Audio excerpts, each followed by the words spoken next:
Hey Gumshoes! Welcome to another A Murderous Heart live Q&A. I barely made it on time. Well, I wasn't even on time. Just going to give it a second to confirm sound, and then we will jump in with where we left off. Now, I'm not hearing sound, so I'm not sure if StreamYard is just taking a little longer uh, on my end. Do you guys hear? If someone could confirm sound, that would be fantastic. I still don't have confirmation of sound. Yes. Yes. Is that... Oh, okay. I just got it. Yes. Man, StreamYard's taking a lot longer. Anyway, okay. Welcome to another Q&A. Before I kick off, and I'm just going to apologize in advance if there are any dudes or anyone who doesn't care about what I'm about to lead with here. But so you guys have been very kind in the comments talking about like how I've aged backwards and things like that. And I'm not starting off with this to like hint for a compliment or anything like that. But I thought about it. I've been thinking about it a few weeks. I am going to share a couple of products. This isn't like a sponsorship or anything like that. It really comes from a place of like, I experimented with a couple of products that did like reduce wrinkles. And I'm not like a very much like a girly girl or anything like that. I was called young man till ninth grade. So I don't like have sponsorships of people saying, hey, how about you try to sell our makeup or our girly clothes? But I will say this active triple neck firming, I just got it on Amazon. I just read like really good reviews. It works. And the other thing that I just started using a couple months ago is it's this product called Belief. I think I also got it on Amazon, but it's like a moisturizing eye balm. And I am telling you, it eradicated the wrinkles that I had under my eyes. Not completely, but like people have asked if like I've gotten Botox or if I'm doing Ozempic, and false to both of those things. No judgment to people, you know, who decide to go that route. I'm a big believer in pursue your happiness, but I just have no interest in that. So it really is just these two products and running. But I was already running and exercising regularly. I think just like the cancer treatment took a toll and had kind of aged me. I also moved my my computer to give my daughter more privacy, but the light is pretty harsh in this room, so I'll figure that out. But anyway, okay, enough of all of that. What I'm going to do is start off with something that I had mentioned in the last Q&A. And thankfully, Anna reminded me, and she was really smart. And she's one of my mods, and she was really smart. She actually took a clip, so it wasn't even just like a text reminder. Like I watched the clip of me saying, "If someone could remind me, I'll cover this next time." So I wanted to talk about the appeal for Lori. I'm not going to go into all the details of the appeal. An appeal is fully expected, so I'm not concerned about it. But one thing I did think was interesting is two of the pieces of spaghetti they threw against the wall in hopes that something will stick was one um uh was point J of the amended, let me see, what was this called? The amended notice of appeal. I'm not going to, well, actually, yeah, I'll share my screen. Let's see.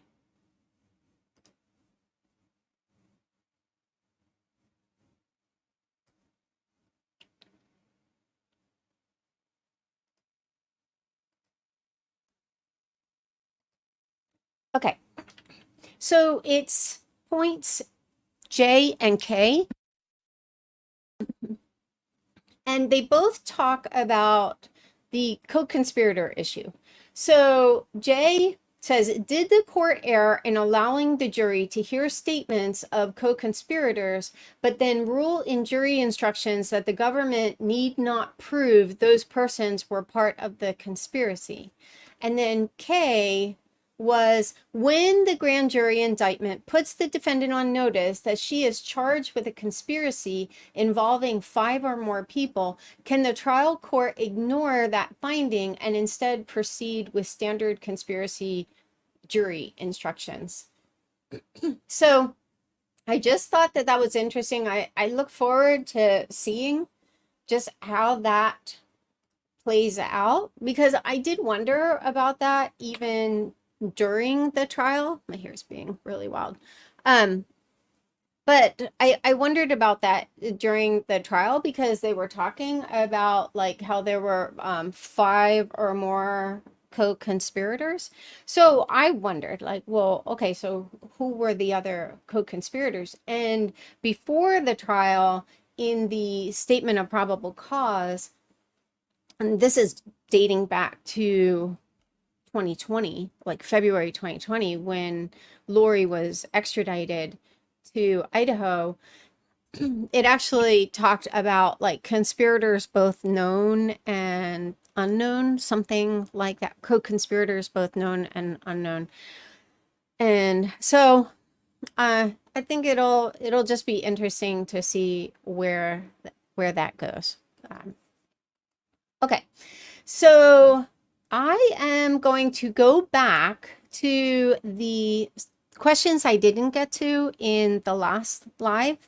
And again, Anna has been copying and pasting them in, which has been really, really helpful.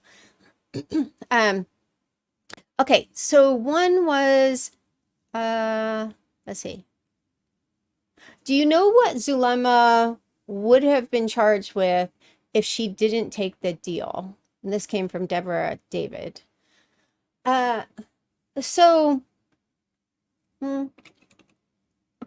that's a good question. I suspect, like, I don't know. I would lean toward accessory before and or after the fact, because yeah, she was the first one who actually, quote, prophesied that something was going to happen to some of Lori's family members. And Lori had been ghosting her pretty regularly. And like in the early documents, like she was the only one of these like 7 gatherers who had never been someone's kid in a previous probation. So I think she was kind of the redheaded stepchild of the group. And I think she was trying desperately to compete with Melanie Gibb, who was kind of Lori's ride or die, and Melanie Pawlowski, who was royalty, part of the royal family in this weirdo group. So I think that she came up with this whole idea of Lori's family members dying to edge them out. And it worked. I mean, Lori replied enthusiastically, "Call me." And then she texted a response, telling her that like Zulema was a goddess and all this. So, Zulema got what she wanted in that regard. So, but I do wonder if they had more evidence that she may have somehow been complicit in the death of Alex. Maybe not, because they just went with the ME's ruling that he died of natural causes, which I think is a joke. I I would be more inclined to take it seriously had they tested for malachite. But the ME, I think this was the ME who did Tammy's autopsy, and by that time, we had already had all of these deaths, and I mentioned this last time, but they already had all this evidence about their beliefs because Ian had filled them in early December. So they knew that, I don't know how much they zeroed in on it, but they were aware that malachite was obviously very important to them. They had the evidence of the rings that were canceled, the malachite rings that were canceled, and then the ones that were bought. And then Ian came through and said that they thought this group thought that malachite was a healing balm. And anyway, and so so the ME, I believe it was the ME who did the autopsy for Tammy, said that they would have to know what poison to test for in order to test for poisons. Like they couldn't just, there's not like just a test you can do that will go down a spreadsheet of all known poisons and check to see if that poison was found in their blood or organs or whatever they test. And so even then I was just like, really, like no one thought to say, I don't know, how about we just start with malachite. But anyway, so the fact that they didn't test for malachite poisoning just causes me to not have confidence in the results. But it also seems like they were really just kind of hyper focused on, we're going after Lori and Chad and we're not going after anyone else. I talked about this and it might have been 2 Q&As ago, but there was a group of people who live in Fremont County who I had a messenger group with, and it gave them the opportunity to share anything that they wanted to share. And then I anonymized it all, ran it back past them, and there were a couple things that people were like, I don't know, it might be obvious to the person I talked to that this came from me. And anyway, so after we worked through all of that, I shared this anonymized tea, if you will, in Cool Cats. And I did it in Cool Cats to keep it out of the public view. But one of the people who was in that group said that someone from Fremont County Sheriff's Office told them that they did suspect Chad was I'm not sure how they put it, but it was something to the effect that Eldon Clausen, who was one of Chad's neighbors, and there's a whole story around him. He just happened to die, surprise, surprise, of a pulmonary embolism the week that JJ was murdered. So it was like, I don't know, maybe 5 or 6 days after he was murdered and buried. And as the story went, and they all confirmed this, he had a reputation in the community for like going onto people's properties. He was kind of a self-appointed water czar and would monitor like the water usage and making sure, I guess, like farmers are assigned certain days where they can kind of reroute the water to their land, and he took it upon himself to monitor that to make sure no one was getting access to water on their non-appointed day. Anyway, so this person from Fremont County Sheriff's County Office, Fremont County Sheriff's Office, sorry, had said something to the effect of they suspected that he may have been one of the victims of Chad and or Lori, but they didn't have the resources to pursue that. And that seems to be like a, I don't know, like the scarlet thread throughout some of these other sketch deaths, like one being my brother's, and even going after some of the co-conspirators like Zulma, Melanie Pawlowski, and Melanie Gibb. Uh, it just seems like, and I'm grateful. Like, please don't get this wrong. Like, I am so unbelievably grateful for the efforts of law enforcement across these many law enforcement agencies. So I'm not speaking from a place of ingratitude, but but it does seem like they just kind of said, you know what, there were other people involved in this, and there were probably other murders that were ruled natural causes, but we really just have the resources to go after Chad and Lori. So to that end, there may be evidence that they had of Zulema's involvement that we'll just never see. So I don't know.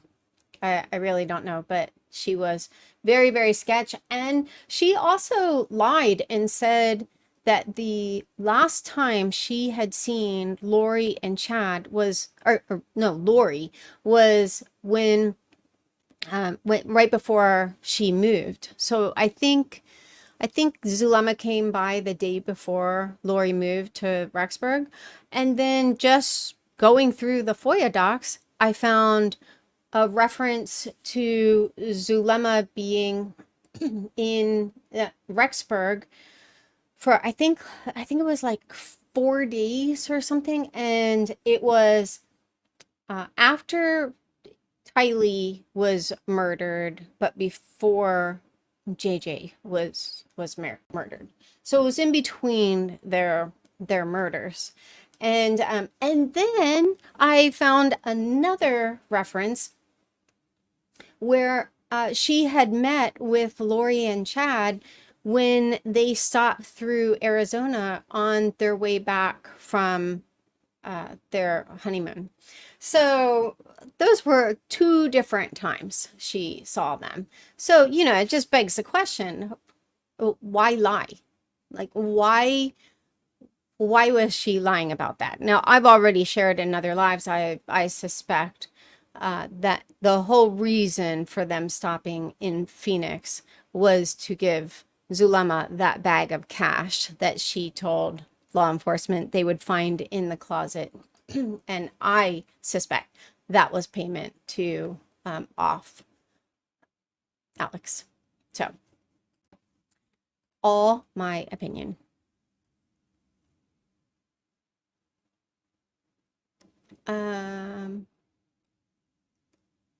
Okay, let's see. Oh, shoot. This, it doesn't,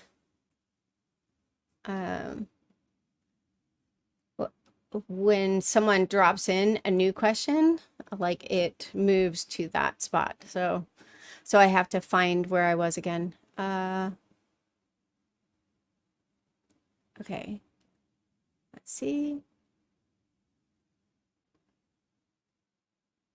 Anna, since it's going to take me a while to get through the questions I have, maybe you could put them in another app and then just drop them in like in batches. We're still getting this down. Okay. Melrose asked, didn't the therapist also have some statements about Lori's mental health, borderline personality traits, and some others? Yeah. So she had referenced possible borderline personality, and she had this interesting summary where she summarized Lori's relationships, saying she saw this pattern of controlling men and a hysterical female. And I just thought, I mean, it's not like a diagnosis, but I thought her analysis was spot on to what I witnessed. And I don't mean disrespect to Joe or Charles in that regard. But that was just kind of uh, the dynamic that I noticed. Now, what was interesting to me is that in Lori's relationship with Chad, Lori was much more, in my opinion, she was much more the alpha. And so, you know, I think she was like leading from behind. I think she wanted to appear like she had this catch of a husband, and, you know, he didn't have the physical traits that Joe and Charles had. But, you know, he was supposedly this great prophet. And I think she was kind of propping him up. And you see examples of how she led from behind, even in that one recorded phone call where she was like, I need you to assure me, you know, and like she was like holding his feet to the flames. And Chad's like kind of, you know, like taking it on the chin and just pulling stuff out of his rectum, like, oh yeah, I saw this, and, you know, like trying to reference visions he's had and stuff, when they both knew like their goose was cooked. It was over. It was just a matter of time before he would be imprisoned himself. So yeah, and then there was the diagnosis when she was in the mental hospital. I do obviously believe she has mental illness. I mean, because you can't do the things that she did without having something. And now we see evidence of that long before Chad showed up on the scene. But I personally don't think that then translates to she was incompetent, because I think she was very aware of, you know, right and wrong, evil and good. And if she had thought that what she was doing was right, she would have bragged about it. I've talked about this before, but my biological mother was schizophrenic, and there was a time she had done this investigation, and she was intelligent, but she had serious mental health issues. And yeah, and her father was a physicist on the Manhattan Project. So, you know, like she came from intelligence. She was very intelligent, but it didn't really help her that much. But so she did this investigation and proved that when my dad remarried, he wasn't legally divorced from my mom yet. And she got all of this back pay from Social Security. And I remember her telling me about it because we still had contact at that point. And so I was really impressed, you know, that she just put her mind to this, and, you know, took on Social Security and prevailed. And then one day she called me and told me the money was gone, and it was a sizable payout. I don't remember how much, but it was tens of thousands of dollars. And I said, well, what happened to the money? And she said, well, money is the root of evil, so I threw it in an incinerator. No, she didn't hide this from me. She wasn't ashamed. You know, she didn't have like second thoughts about it. She was resolute that she did the right thing. She thought that this money was making her evil, so she threw it in the incinerator. And then she lost her Section 8 housing here in New York City, and became homeless. And that's how we all lost contact with her.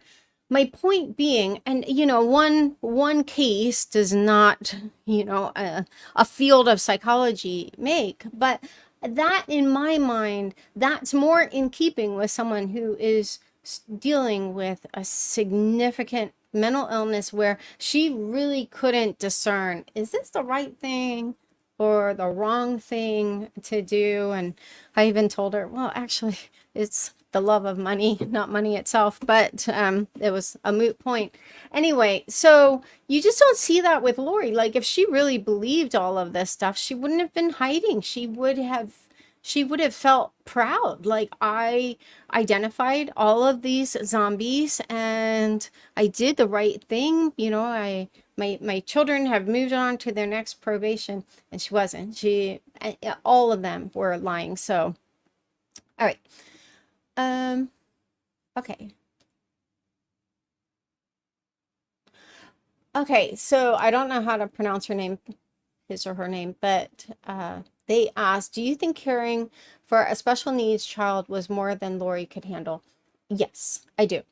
When I was out there in 2018, now I can honestly and sincerely say Lori was only appropriate with JJ when I was there. Like, aside from, like feeding her kids a totally crap diet, and they just ate junk. Other than that, and obviously that's a pretty serious issue, but but in terms of like nurturing, she was very, very nurturing toward JJ. But there was this one conversation that we had in the kitchen, and I remember telling her, no, I'm sorry, I remember her telling me that that someone from Charles' family asked them to take in this child, and he had autism, and as she made a reference to, like, it was easy for Charles to say, yes, we'll take him in because he's not here all the time. So she made some kind of reference to like how all the care for him fell on her, including like in the middle of the night and things like that. Now, because Lori was so given to hyperbole, it's impossible to know how accurate that is, but I did witness that. It's not that Charles wasn't involved. I mean, he so clearly loved JJ, but he tended to be like in his office and working and stuff. And so anyway, but that was the only hint of, I think she's overwhelmed. But yeah, and I think that when she found this group and they were just going from conference to conference and having all these meetups and stuff, that's when I think it most likely, like, this discontentment kind of boiled up into, uh, I don't even know, like a really significant unhappiness about her life. I think she just wanted to be done with caring for kids at all, but especially the demands of a special needs child. Someone asked, do you think there were others present when Chad and Lori got married? I don't. I mean, it is very much the Lori way to just like fly off with her significant other and get married. So, she and Joe did that. She and Charles did that. I think she and Charles got married in Vegas. So, no, I don't think anyone was there. Someone asked, why do you think Lori kept revisiting JJ's tablet from school? So I think, especially after the case went public, but I think she was, I'm trying to find the reference to the app, because yeah, she let me see when she first referenced it, or first opened it. Yeah. She first started accessing it before JJ was even murdered, but interestingly, it was like right before Tylee was murdered. But she had withdrawn JJ from school on September 5th, which was 5 days after moving to Rexburg. So she probably just put it off. So she withdrew him on September 5th and then accessed the app on September 7th. So I mean, I think that there may have been a few reasons, because after that, like, she only accessed it after after he was dead, and quite a bit after he was dead. Like, it was November 21st. So, um, in fact, I don't know if they were back from their honeymoon yet at that point. Let me see if I have that date in here somewhere. Yeah, it was right around the time that I think it was right after they got back. So I'm I don't know. I think she was like at peak paranoia for one, certainly accessing it after the case went public. But the early on, there may have been an element of like wondering if people were talking about JJ, wondering, possibly missing the community. Because I remember when I was there, her talking about how amazing JJ's school was. And I went with her to drop him off in the morning. But yeah, so I don't know. It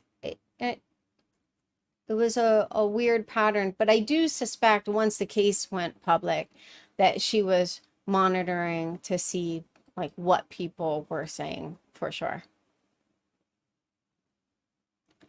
Hammy Cheese Sandwich asked your thoughts on Chad writing in Doug's dilemma about beating a child unconscious while on his mission. I just think that Chad he just has this sadistic tendency toward kids. I remember very early on someone saying that, and I don't know if it's true. There was no way to confirm it, obviously. But someone talked in one of the Facebook groups, and I think this person said that they lived in the neighborhood, if I'm remembering correctly, but they said that Chad just wasn't into kids, like not even his grandkids. And so, I don't know if that's true, but I can kind of imagine that. Colleen asked, did Colby marry in the LDS temple? No, he had already left the LDS faith by that point, and so he and Kelsey are Christian, born again Christian. So, but they got married in Charles and Lori's backyard. Okay, Rachel asks, why do you think Lori would not want to take a plea deal in Arizona? Her arrogance, maybe? It sounds like she can't wait to get back to Idaho where she's more comfortable. I don't know. I mean, again, there could be multiple reasons for this, but she does seem to be pretty stubborn in like believing that one day people are going to come around and they're going to see the light, and they're going to see that her motives were pure as the driven snow. And and like, it was weird even when she allocuted after her conviction, and she just like threw out One death was an overdose and suicide and an accident, maybe, something like that. I don't know.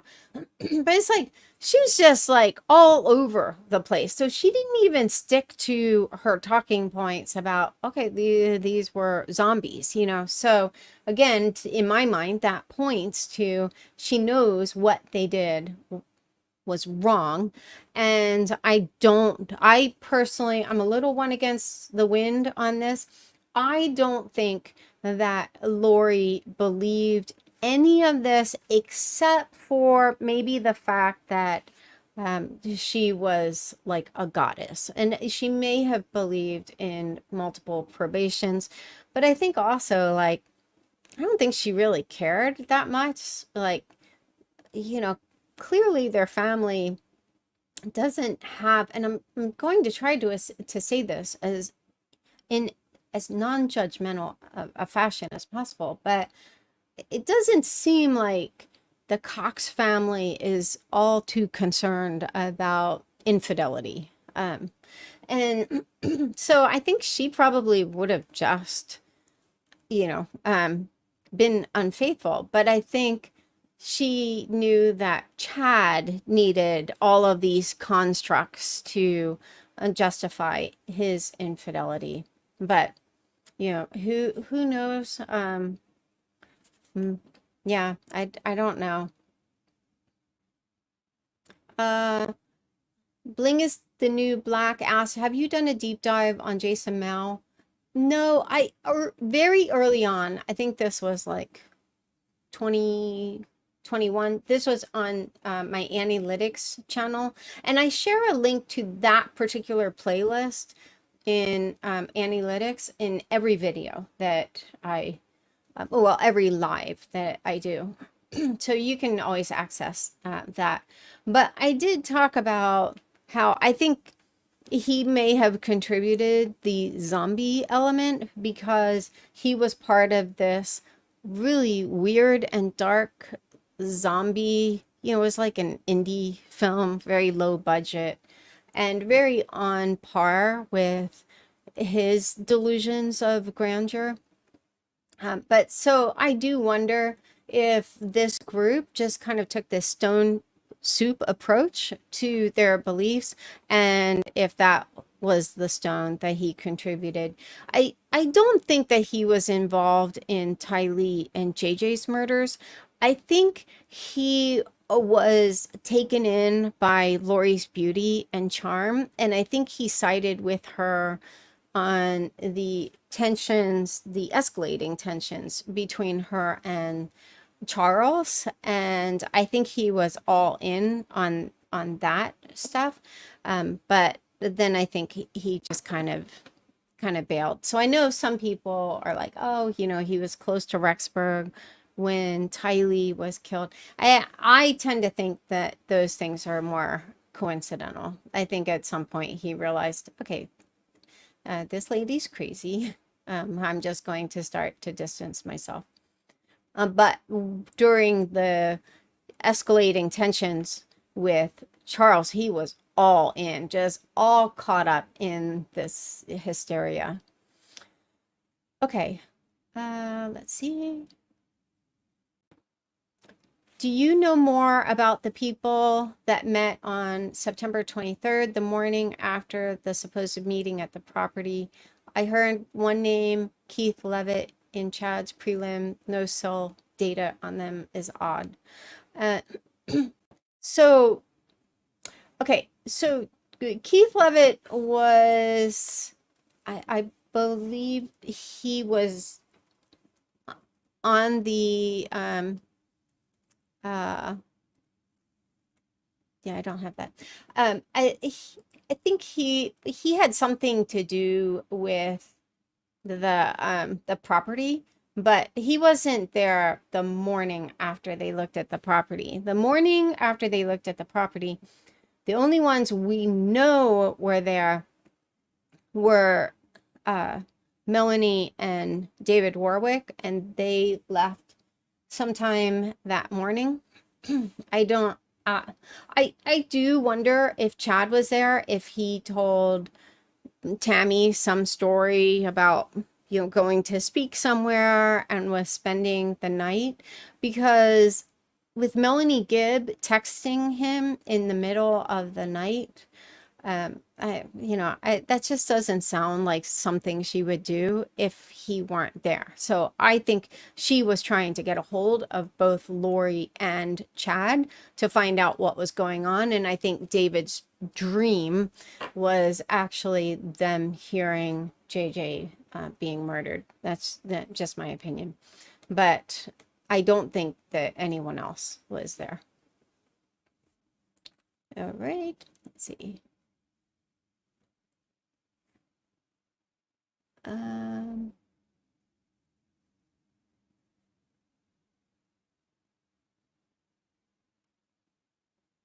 Oh, Prince Charming's mom asked, please repeat products or post in description or community post.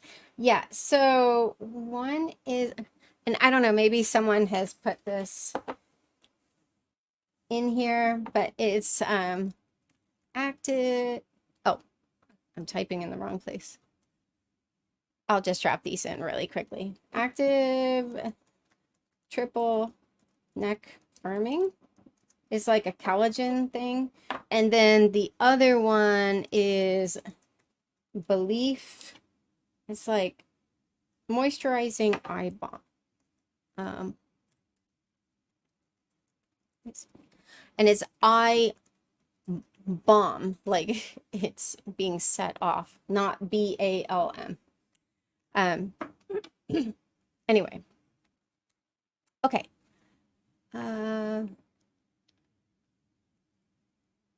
Oh, and someone asked, Anna, I'm ready for more questions. Someone asked, the product I used for hair loss. I don't remember. I'll have to look that one up. I'll look it up on my Amazon. Okay. All right. And yes, I am ready for more questions. Okay. Remember how Adam was in Arizona when Charles was shot, and Adam said he hadn't heard from Charles? Then he was at a friend's house and found out. Do we know why he didn't contact the police immediately? No, we don't. And he didn't contact them at all. Like, and they contacted him weeks later because his wife at the time, Nicole, had reached out to Chandler police. And so, yeah, so there's never been, that I know of, an explanation for why he didn't reach out to the police.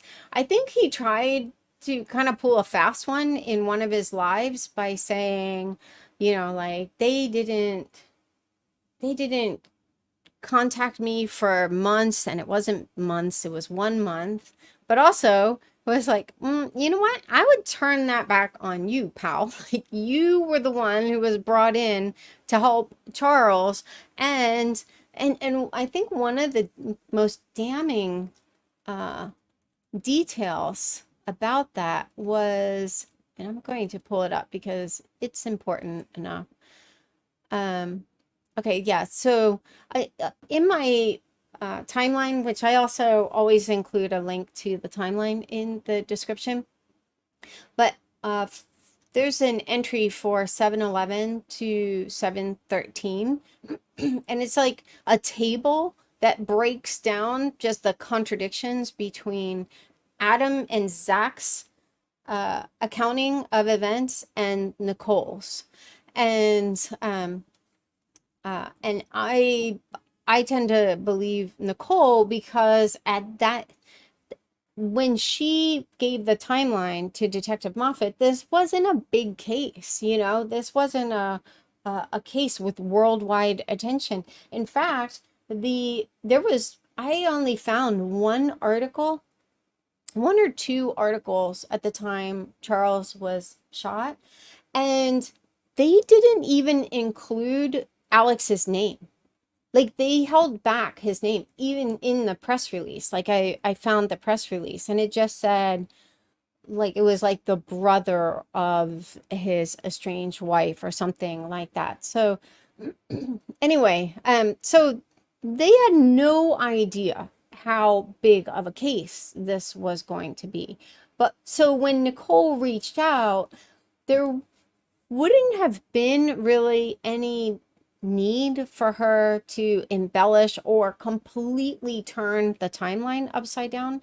Whereas by the time Adam and Zach shared their timelines, theirs were um, at, at that point, this was a huge international case. And early on, and I like Zach, I've said this before, I think of all of the members of the Cox family, I think he has probably the most potential to really break away from a lot of these patterns, at least of the ones who were like directly involved in all of this. Obviously, Megan has a really good head on her shoulders. Excuse me. But she wasn't like tied into this whole storyline. That said, early on, if you were following the case in the early days and like in the Facebook groups and stuff, Zach was saying that he and his dad were the only ones who supported Charles and, who helped him and backed him up. And to an extent, that is true. Like there is evidence of Zach having an email exchange or a text exchange with Charles and Adam, on some level, I think he was showing sincere concern, but I don't know if they fled out of fear, but then were later just kind of embarrassed. So they just turned the timeline up. But these two timelines, they're not even close to being aligned. So yeah, I don't know. I think also in the Cox family, like everyone knows everyone else's, like everyone knows where the bodies are buried, so to speak. I also think that the whole family knew that Joe was murdered. And I think that there may have been a pressure to like, it's kind of like, well, where if we pull this thread, where do we stop? And what if we don't all stop at the same place? And because even when Adam finally talked to Detective Moffat, there were things that he shared that I was like, whoa, I'm sure he had no idea how much he was giving away with that. But when he talked about, having knowing the plan for Joe, which was to tase him, then throw him in the trunk, and then take him out. Alex was supposed to take him out somewhere and shoot him. Like that was really damning, especially when I did my whole, like I did this whole project where I digitized all of our family photos. And I had thought that our vacation with them was at one, I forget if it was like before that or I don't know, but I was going off of the order that the photos were, put together in the album. And then when I digitized the photos, the first picture I took from that vacation had a timestamp. And if you remember in the early 2000s with these digital cameras, you'd take a picture, you'd see a timestamp, at least I would, and I'd be like, oh, I don't want these timestamps to be in all of my photos. So then I would turn it off.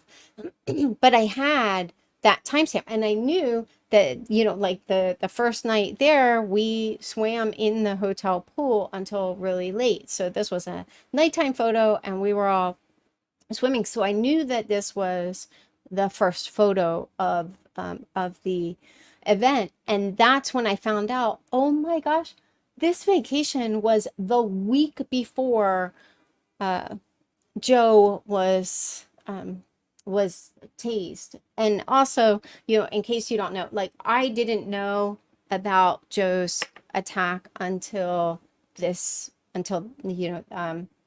whole case, because he and I were estranged. So, but I found out about that pretty early on. And then when I digitized the photos, I was like, that vacation was the week before he was tased.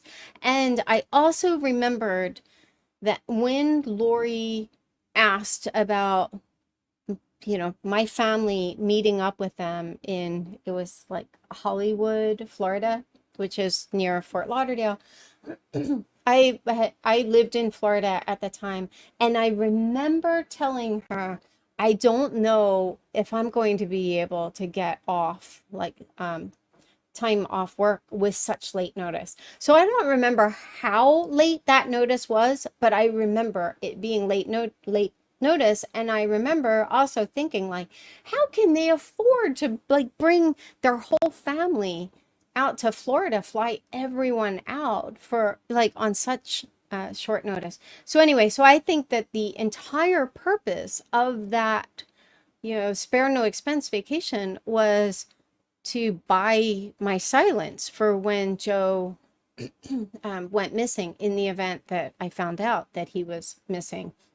And I now think that they and I knew that they also paid for Adam, Nicole, and Zach. Zach was very young at that time. Mhm. And so I just wonder if they just paid off everyone that they knew, like whose silence they would need. So all that to say, even when Adam felt pretty comfortable in what he was saying, he still gave away, pretty key intel about their like family MO. So I just think that I suspect that when they had that meeting with Barry and Janice, and Barry probably dropped the boom and, may have threatened, him with whatever skeletons were in his closet. Because we don't know. We don't know. I mean, I just think there are so many skeletons in the family's closet, including like what happened with their sister. Can't think of her name off the top of my head, but anyway, so I don't know. But I think now he's walking, like I think Zach did the smart thing, just kind of like bow out, he's moved on with his life. And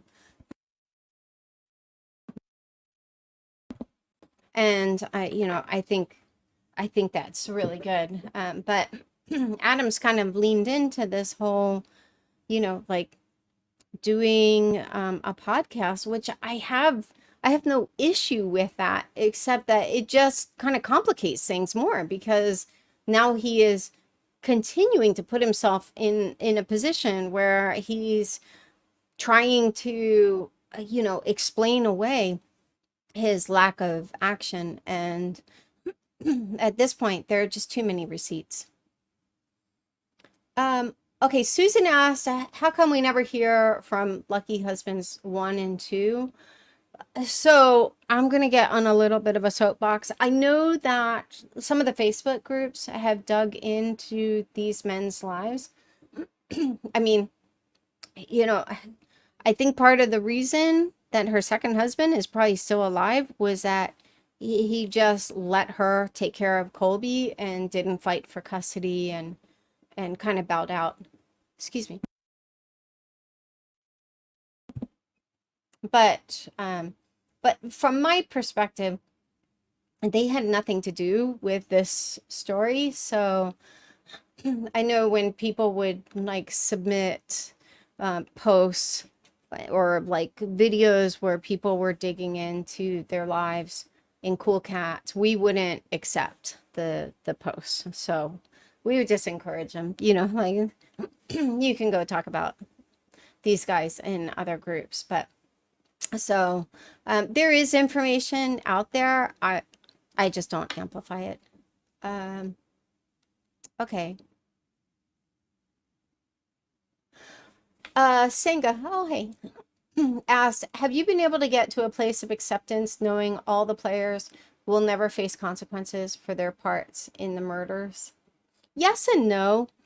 Like, I do just try to, and I don't mean this in a soapboxy kind of way. Like, you just have to guard your peace. You have to fight for happiness. Because it's not like life is like, the universe is like, oh, okay, I can see you're dealing with this criminal trial, so we'll just hold off on all of the other junk that humans, go through, like, family stuff or sickness and things like that. So you really have to fight for, your to maintain your peace. And so having said that, the way I fight it is I really just try to hyper focus on being grateful that Lori and Chad that they've faced justice. And I don't think that their appeals are going to be effective. And even if, like, an appeal on one of their charges is granted, well, first of all, it doesn't reverse the ruling. It just means, like, they can relitigate it. But even if, like, the appeal on both of their charges was approved, and they relitigated it, and and they were found innocent, well, they both have multiple life sentences or death sentences, so but that said, I mean, like, I'm not batting 1,000. So there are definitely times where, either new information comes up, or, just in talking with some of my close confidants, maybe something comes up in an interview, and, with my very, very close and trusted circle, there are times that I'm like, that's BS. Like, I understand why this interviewee said that. I think they're playing to the crowd. But like, I'll point to things that were said in the FOIA docs that indicate differently, so I just kind of, it's like, yeah, it's very much a process. So sometimes, I'll find out something, or something will trigger, a disappointment, and then I just have to, battle through all those feelings until I work through it again. Okay, Renee asked, why weren't the victims' relatives not allowed to address Chad directly? They do at other trials. So, I addressed this somewhat in a different live, but this whole thing of, like, these rules that the victims were supposed to follow, I wasn't given those rules. And I agree with you. Like, I've heard victims address defendants in victim impact statements, and I don't even think that this is like relevant to, oh, it's because it was a capital case, meaning, it was a death sentence in case, because, like, even when I talked to Rob, and I wanted to know, like, what are the boundaries, what are my bumpers, because at that point, like, I was in the home stretch with school, and I am a rule follower, and also I don't like wasting time. So, if there are any parameters, I wanted to know them ahead of time. And he told me the only rule is that you're not supposed to ask the jury to put him to death. And then he even said, people do it all the time, but you're not supposed to. And he said, conversely, the defense, they're not supposed to bring up witnesses that ask the jury to, please don't kill my baby. He said, again, they do it all the time. But he said that that was the only rule. And so then, I wrote my victim impact statement, and then, he had said that the appellate attorneys asked to see everyone's statements, and they didn't want us to reference any of the crimes. And it was just like a an abundance of caution kind of thing. So and they highlighted what like the parts that they wanted me to take out. Now, also in that call with Rob, he said, we are not allowed to tell victims what they can and cannot write. He said, but we try to, avoid anything that, could be objected to. And I asked him, how common is it for the defense to object to something in a victim impact statement? Because I even said, like, what happened to Vicky would be my worst fear, to have like an objection, and then the objection was upheld by the judge, and then the judge, told Rob to please work with, to work with the victim to ensure that doesn't happen again. And then they met, and so I was just like, that is, and Kay also had an objection. And anyway, so I really didn't want to have an objection. And he talked about like not making, I forget the word that he used. I would like refer to it as like incendiary, like, anything that is particular could be like really offensive, something like that. But that's not really my style. So anyway, so then, they highlighted half of it. I took those parts out. They did not highlight the parts where, I mean, it was my decision. I didn't want to say his name.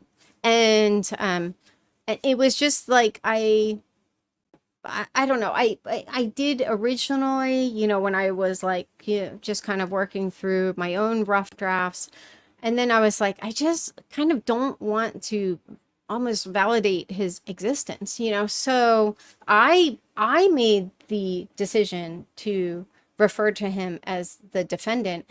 And I know when like the mean girls, had their brouhaha and had, enjoyed their tea about the fact that I had a sidebar when, like people who are in their group had objections and one had an objection upheld or sustained.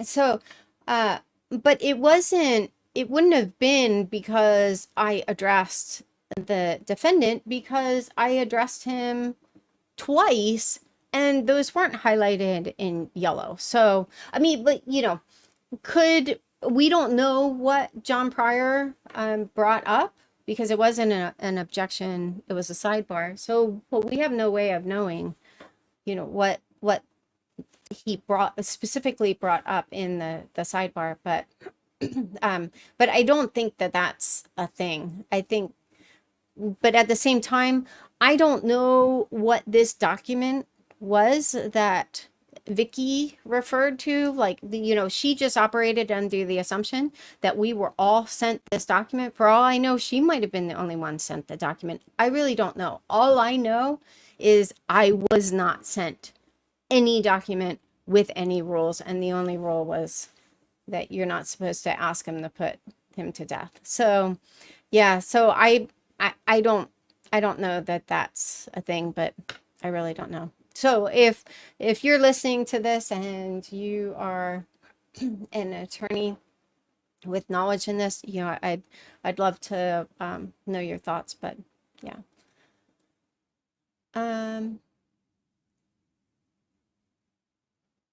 Okay.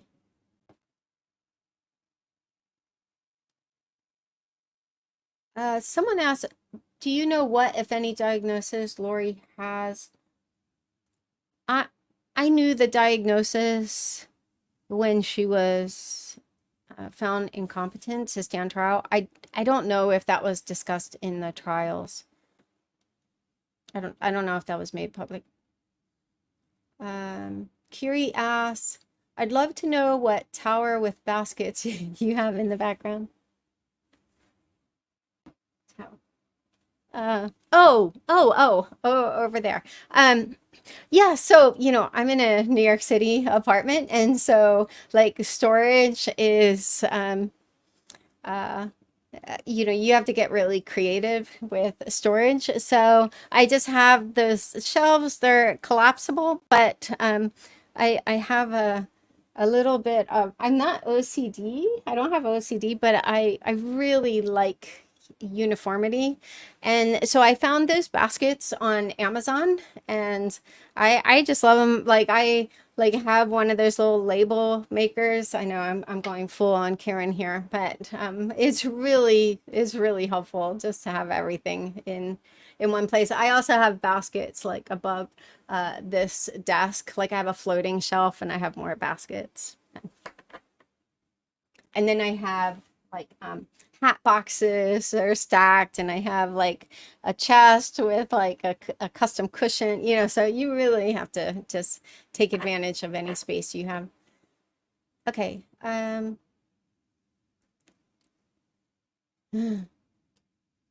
Okay. Senga said, I've always wondered if Adam was helping to set Charles up. Was he playing both sides? I do suspect that. There was a there was a part in one of the interviews, and it was with Detective Moffat. Let me see if I can pull this up really fast. Trying to,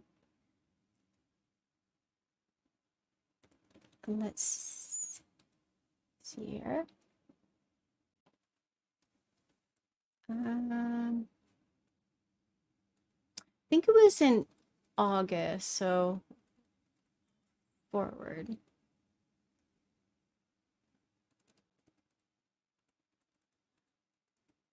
And I can't remember.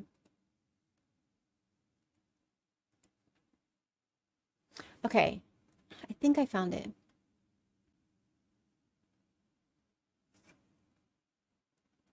He was talking to Bobby.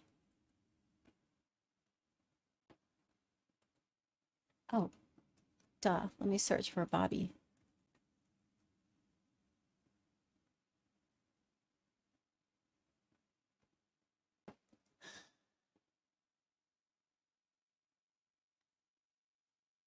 I think.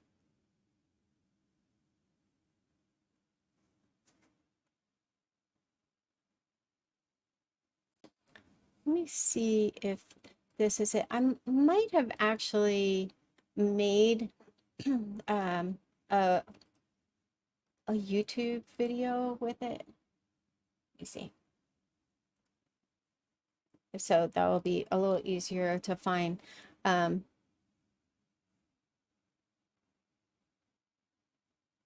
Okay, yeah, I found it. All right, so I'm going to play this. This was Detective Moffat was talking to Kay's brother, Kay and Charles' brother, Bobby, and Detective Moffat was warning him about Adam. I'm going to turn on subtitles because the audio isn't great, so hopefully that will help a little. Oh. Oh, well, it doesn't matter to watch it because it's just a picture. It's just audio. I think they studied on this real hard, and I think that they decided that this is how they're going to do it, and I think they did it.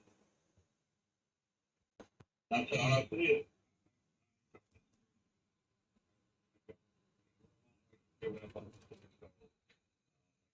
They actively working it, through phone records and text messages and your brother's phone, and he had told Adam, and I've been trying to get a hold of Kay because I know Kay was talking to Adam, Lori's other brother, But I don't know if you talked to Adam or not, but I can tell you. I've never talked to Adam in my life that I know.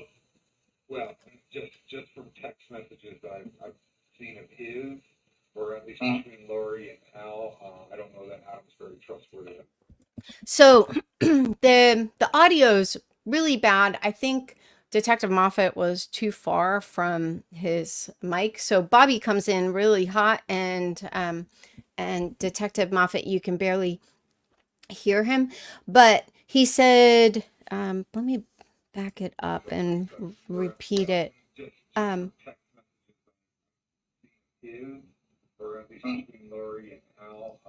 Okay, so he said, based on text messages that he saw from Adam, or at least between Lori and Al. So there was something that Adam texted. He didn't say to whom.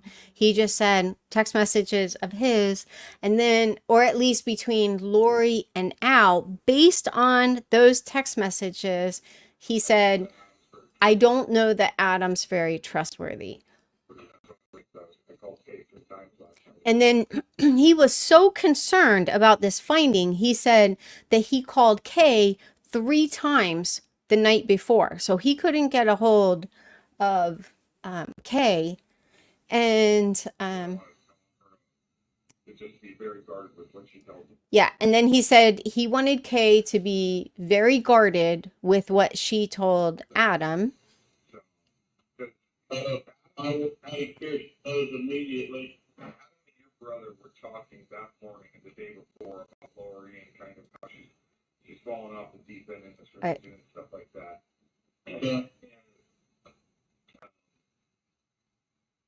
And you know, they were talking up to that day, but I think Adam might have called Lori afterwards. Okay, so this was the really damning part. He said that Adam and Charles had been talking the day before Charles was murdered and that morning about, you know, this weird stuff that Lori was up to. And I'll drop the link to this recording in the live.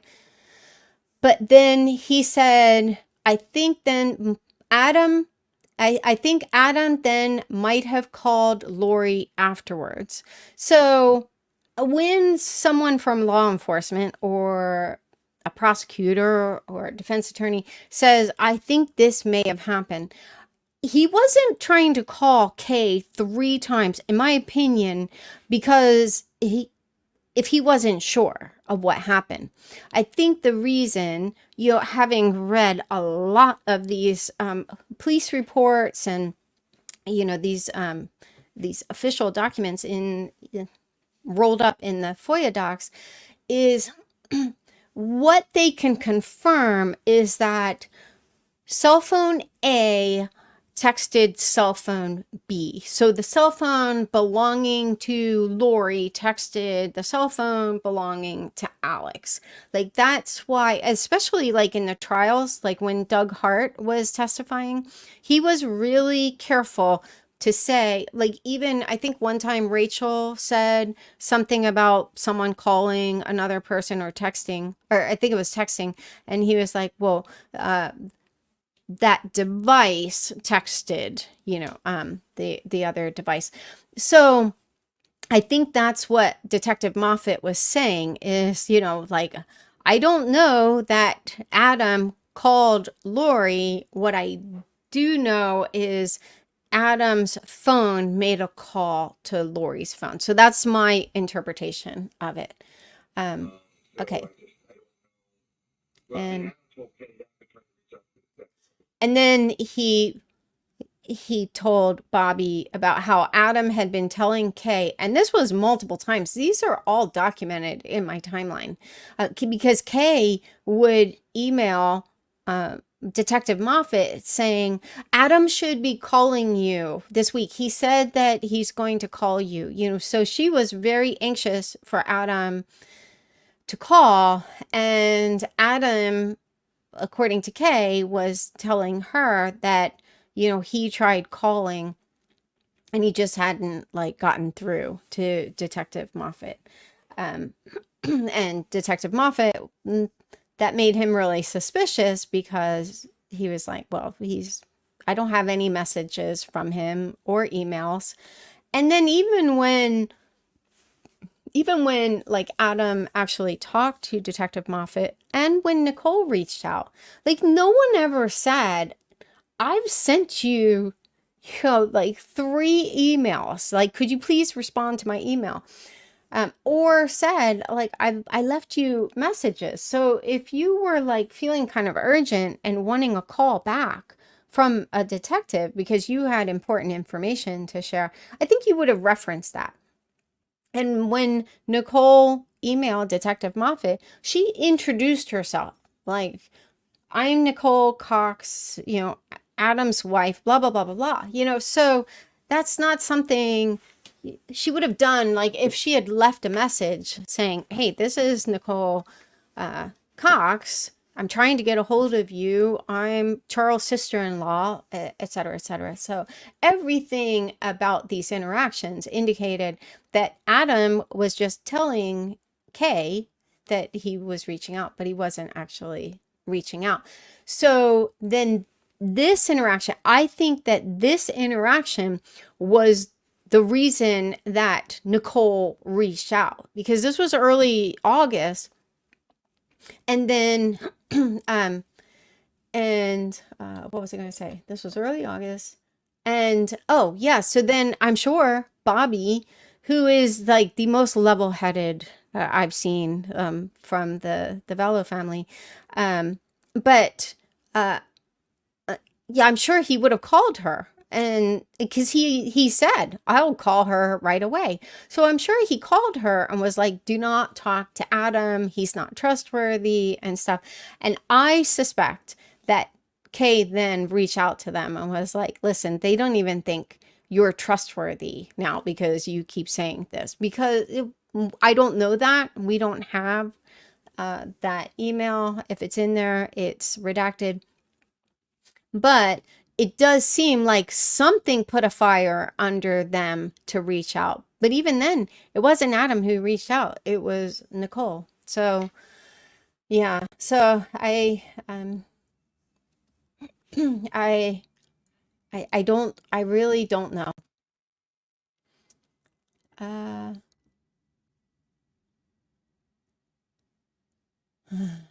Someone asked, would you consider doing a dive into the 6-way phone call between Lori, Chad, Zulma, Alex, Melanie Pawlowski, and Ian? Lots of spaghetti there. And I'd be interested to know what you make of it. Yeah, I'll take a look at that. I will consider that if one of my mods can remind me, because I won't remember. I'm going to turn my AC back on. It'll die. Okay. Someone asked, have you met Adam's ex-wife years ago? I didn't remember it. It wasn't until I was going through all these family photos and like organizing them that I realized that she and Kay had been on that vacation, a Florida vacation, because they weren't involved with like the kids and stuff, so there was a day where we went on like a day cruise out to this island, and they were on that cruise. I use the word cruise very lightly. Like it was the food was amazing, but it wasn't like an actual cruise. But anyway, but yeah, I was very surprised to see them in the pictures because I didn't remember that either of them were there, because like all of the videos and photos I have of that trip, like the only adults in the picture are Lori, Charles, Adam, and me. Yeah, I don't think I'm forgetting anyone else. Okay. Will you do a deep dive on new information that comes out at Lori's Arizona trial once documents are released? Thanks for taking the time to answer questions. Yeah, so that's really where I'm kind of in my element. So I've been working on building a generative AI app so that when these documents are released, I'll be able to, yeah, and I'll still read them like I did the other ones, but it will be really helpful just to be able to ask questions, like, in plain English. Okay, Karen said, I'm sure you've addressed this, but I've never heard your opinion on Ian Pawlowski and why he stayed with Melanie. Mm. So I think Ian's primary motivation in this was I I just think like he probably had never been exposed to as much money as Melanie came into right before they were married, because she got half the proceeds from the house that they sold, and Ian and his business partner bought her out of her share of the business. So it was hundreds of thousands of dollars in total. And so, yeah, I do not find it believable at all that, like, oh, he just thought that this was like a regular relationship, and then she unloaded all of this, all of these details on him on their wedding night. It was like the day they were married. And and he had his kids with them. I'm pretty sure when yeah, when yeah. So his kids were with him. So this was like I mean, the definition of a rushed wedding. And so I just think he was like, I'm marrying up. She's really cute, and she has all this money. Like, yeah, I'll marry her in 12 days or whatever. And now I will say, I do wonder when he first cooperated with police. One thing that I thought was interesting was that he and his ex-wife, Natalie, they were a united front because they were scared out of their minds. Both of them were scared for their safety and the safety of their kids. And they went to law enforcement of their own initiative. Like, no one approached them. Because I remember reading that somewhere in the FOIA docs. And so this showed like a great deal of sincerity. And I think that that's also why he wore a wire. I think he was very, very worried about his kids, But I do wonder in the back of my mind, given the information that he gave them about Melanie, and I found in the boilerplate of one of the search warrants, there was a reference to, well, sorry, one of my kids is calling. There was a reference to someone who was close to one of the players said that and that I think like they were told the children were dead. And I'll see if I can find the reference because I might be botching it a little bit. Um, let's see. But yeah, I don't want to get too distracted. Let's see here. I think it was like on December 5th, maybe.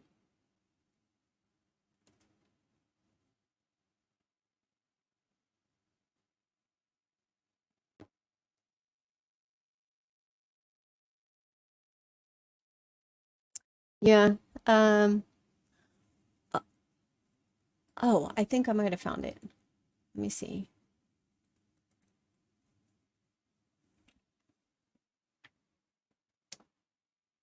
No, this isn't it.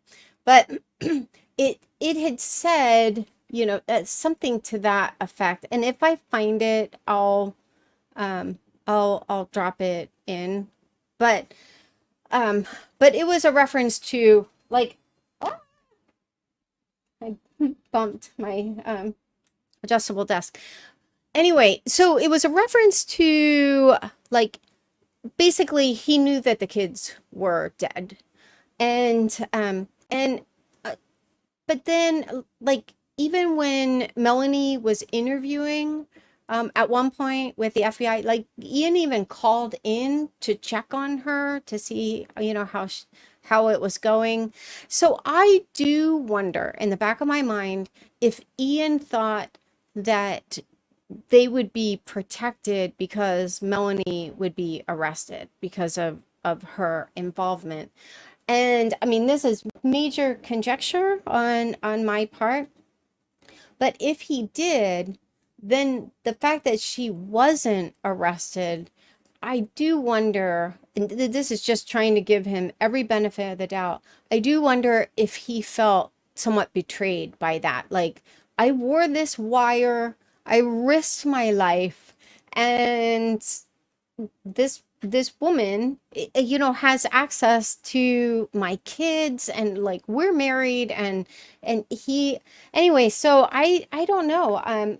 What we do know is that once Alex was dead, he was no longer worried about his kids, and then it was right afterwards he told them, I'm not doing this anymore. And then he was team Melanie. But I know like in there, yeah, anyway. So I don't really know. Uh, yeah, I want to be fair, but I just think like overall, like this case has been characterized by hysterical women and weak men, and it's been a pretty consistent thing. So, but then for him to go on Dateline and actually say, like, basically that this is much ado about nothing, and at that point, like the kids' remains hadn't even been found. Like there were still two missing kids, and he was like, "This isn't all it's like." Been like cracked up to be, or something to that effect, like very very dismissive. But so who knows. Annie, do you think that Tylee's mind operated more like yours and Joe's than Lori? I believe that Tylee was far superior to her mother. Oh, 100%. Oh, 100%. She was definitely, I mean, like I've heard she was artistic and stuff, and Joe and I aren't artistic, so she may have gotten that from her mom. but she in terms of, and I've said this before, like people think I'm like this roaring lion going through the case, and like I lack empathy, and how dare I share details about, family members, and, all of this kind of stuff. I am a kitten compared to Joe and Tylee. Like they were both just very like, not, yeah, no, they were abrupt, like they were just like, call a spade. And people will say I'm like that. I did used to be much more that way when I was younger, so I think some of those sharper edges have been worn down a bit. But yeah, I'm a kitten compared to them. But yeah, she was definitely very much a critical thinker, and I think that was a risk. But and at that point, like I was writing my Making Data Sexy books when I was out there, and so when I just needed to like decompress, I would just pull away and work on.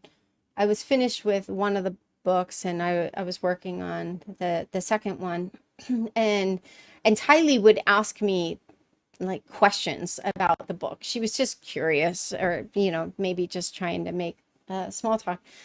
But it had like these visualizations and stuff up, and so she would just ask questions about it. And there was one point where I was like, you know, I don't know what you want to do, when you get out of here, but just so you know, like, you would be an amazing analyst. And it was kind of funny that, like, Joe and I, we had very little exposure to each other. Like, when I moved out there and, was living in the same city as him and living in the same apartment for the first month I was there, that didn't go well.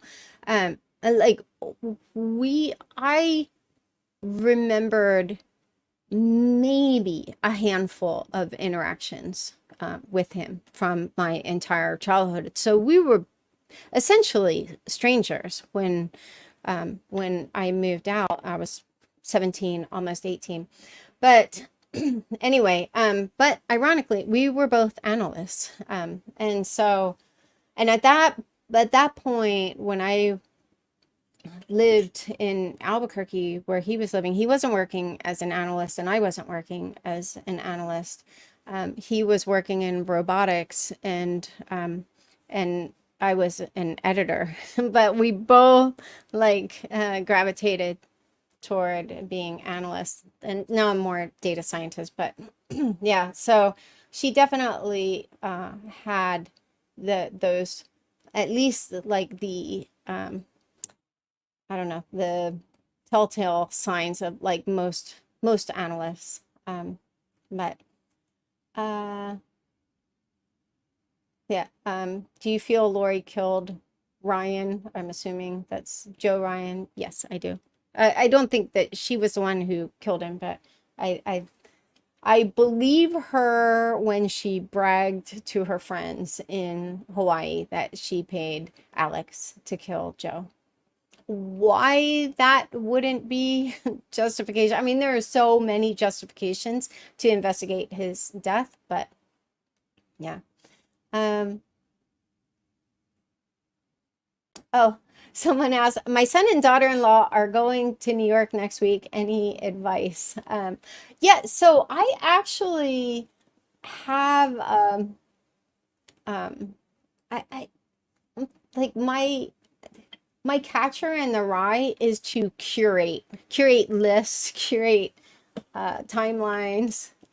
If there's something that can be curated, I will find a way to do it. And yeah, so I actually have a link tree of like that. I mean, it is probably way more than you will ever want, but there are some cool, like, there, it's just like a list of a bunch of custom Google Maps that I made. But I would definitely check out like the New York City breathtaking views. One of my favorite things to do in the city is to walk the High Line. So anytime someone visits the city, we always walk the High Line. But okay. Okay, I'm just reading these live, so I didn't preview them. Once in Adam's podcast, somebody from the audience asked for Megan, and suddenly him and his uncle became extremely of discomfort. By that time, she already told about suspicious death of Stacy. I don't know what the question is. Yeah, that's more of a statement. Um, oh yeah, and the sister's name was Stacy. Um, yeah, I, now I haven't watched the interviews with Megan, not because it's not like a vote of no confidence for Megan. Everything I've heard about Megan, I just really appreciate, and I'm glad she has told her story and is telling her story. I People have sent me clips, with some of the details, and they really shed a lot of insight. But I can imagine someone like Megan making someone like Adam uncomfortable. And I really don't mean that in a disrespectful way to Adam.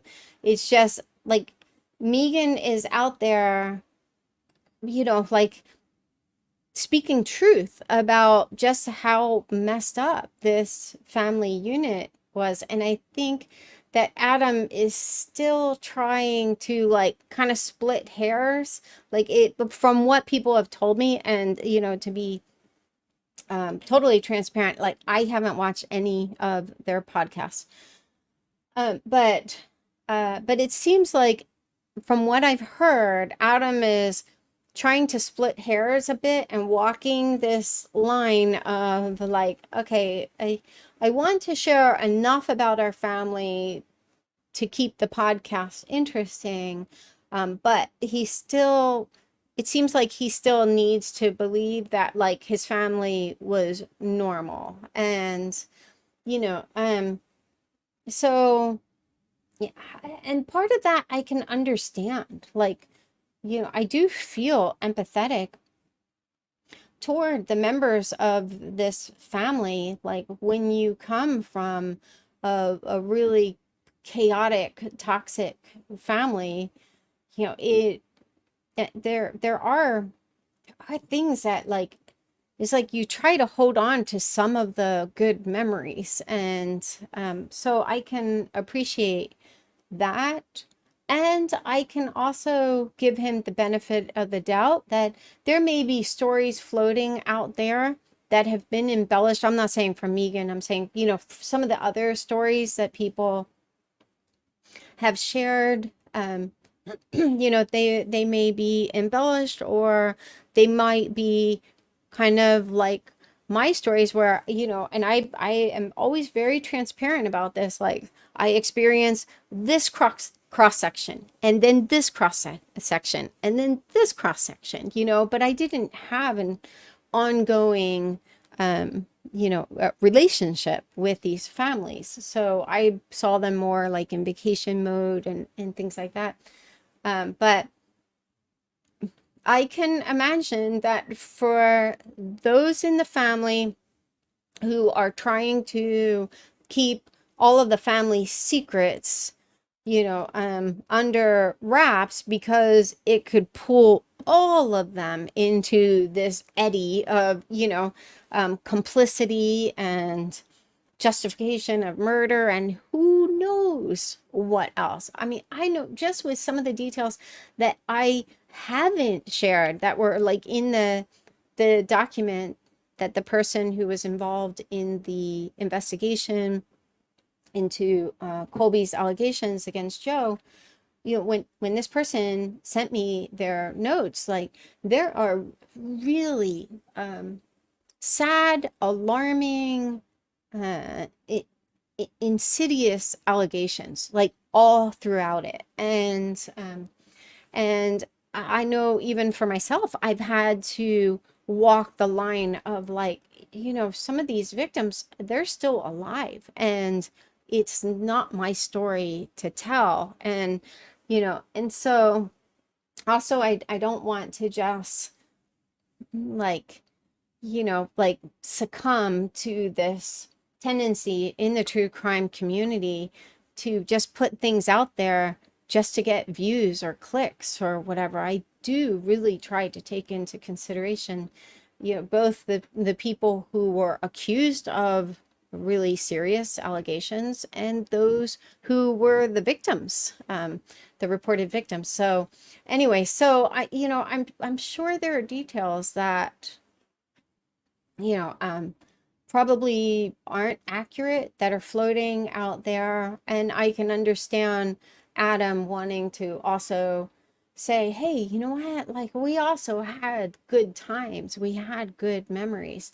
But I think at this point now, like there's just so much that's out there that even in trying to be fair, I think it's understandable that people are questioning everything. Certainly Stacy's death, but then even, the possibility of Laura's death. Again, I don't want to be cruel. I don't want to be unfair, but when you take into account the sum total of this family's, like just their ethics, their moral codes or lack thereof, like Summer bragging that her boy toy was a hitman, but he knew how to make it look like he knew how to make a death look like natural causes, and he didn't miss, and all this stuff. I just think like this whole family was just wrapped up in, and I've said this before. I think that they kind of viewed themselves somewhat as like crime bosses when really they're just, yeah, there's a lot of dorkery. But because then they like mix it in with like these, I don't know, these were like weird versions of LDS beliefs, and it's like they just fortify everything with like, this is Moroni did this, or I'm hiding in the crevice of a rock like so and so, and it's no, you're hiding from the police, you weirdo. Okay. Right.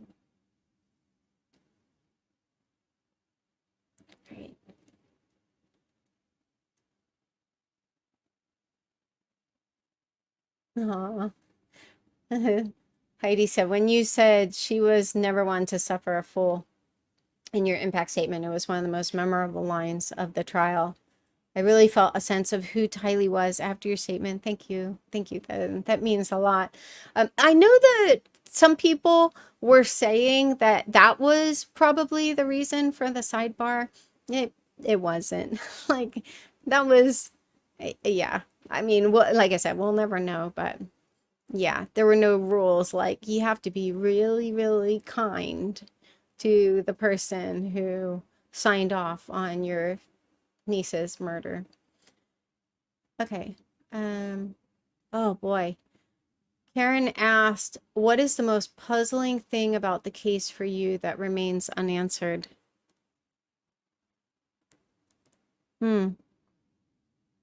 That is a good question. There are so many things. I do have some notes. So I like pulled together these notes because Rachel, when she was on the case, she was so nice. And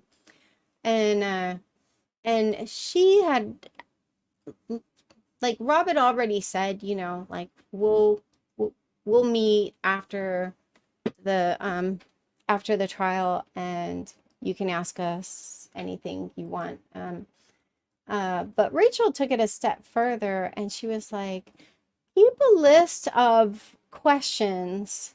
And she was even as specific as to say, like, even if you want, like, she was basically trying to say, like, there are no questions that would be like out of bounds, but she said, like, even if you're curious, like, why didn't you why didn't you play this evidence, or things like that, so which I really appreciated.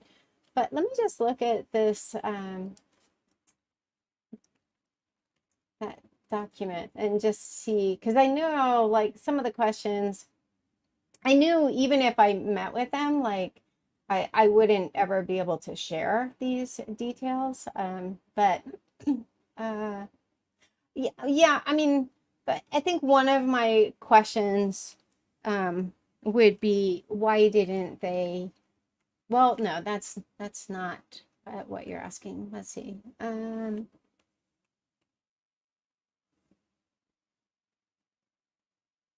Yeah, I am really mystified, and I know I'm going to sound a little bit like a one-trick pony because I've talked about this so many times, but I am really mystified about the detail about like both Kay and Jess, Pierce, I think her name was, Brandon's partner's wife, business partner's wife.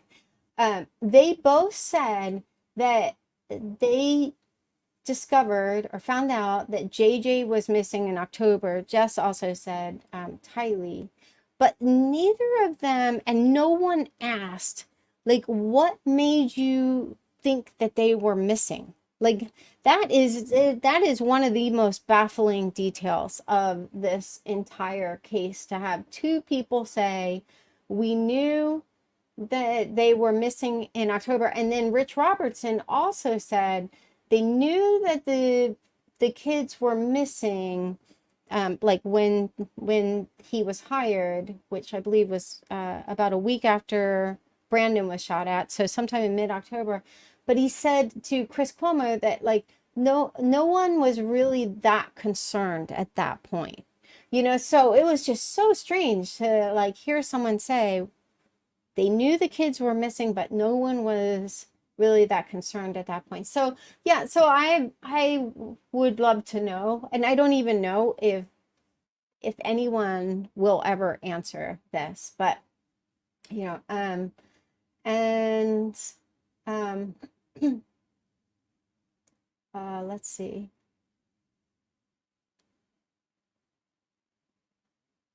I'm wondering, I know that there are others.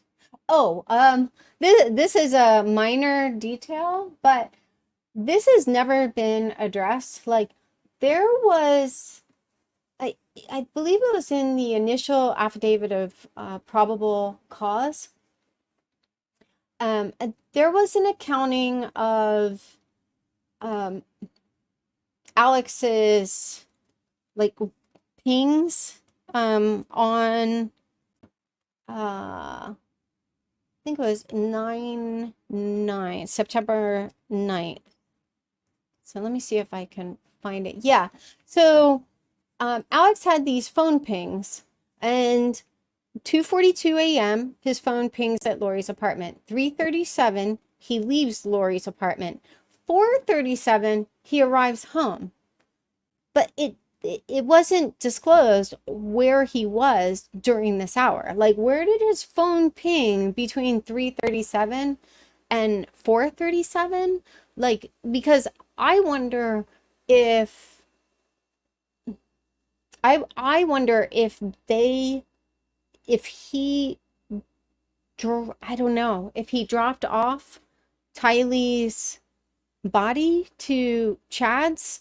And actually, I just thought of this because now we know that Chad and Lori had turned off location and they had deleted all of their location history. And when Tammy was murdered, Alex's phone stayed at the church. So I think Chad told him, leave your phone in the car. And I think Chad drove him to the house, or Alex walked. But so I wonder if he and Lori took Tylee's body to Chad's property between 3:37 and 4:37, and that's why they don't have his pings. But that was always we thought that like maybe that would be answered at the trial or one of the trials, and it wasn't answered.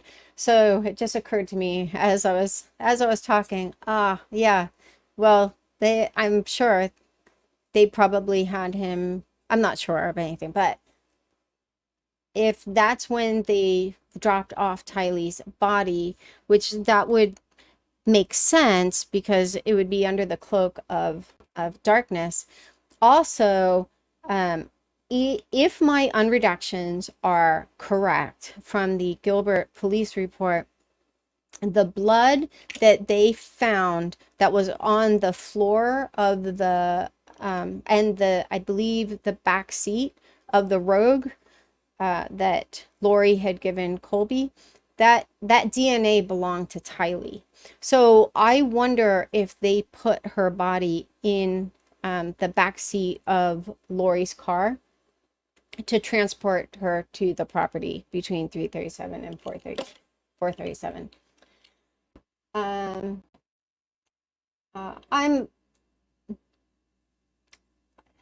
I also wonder.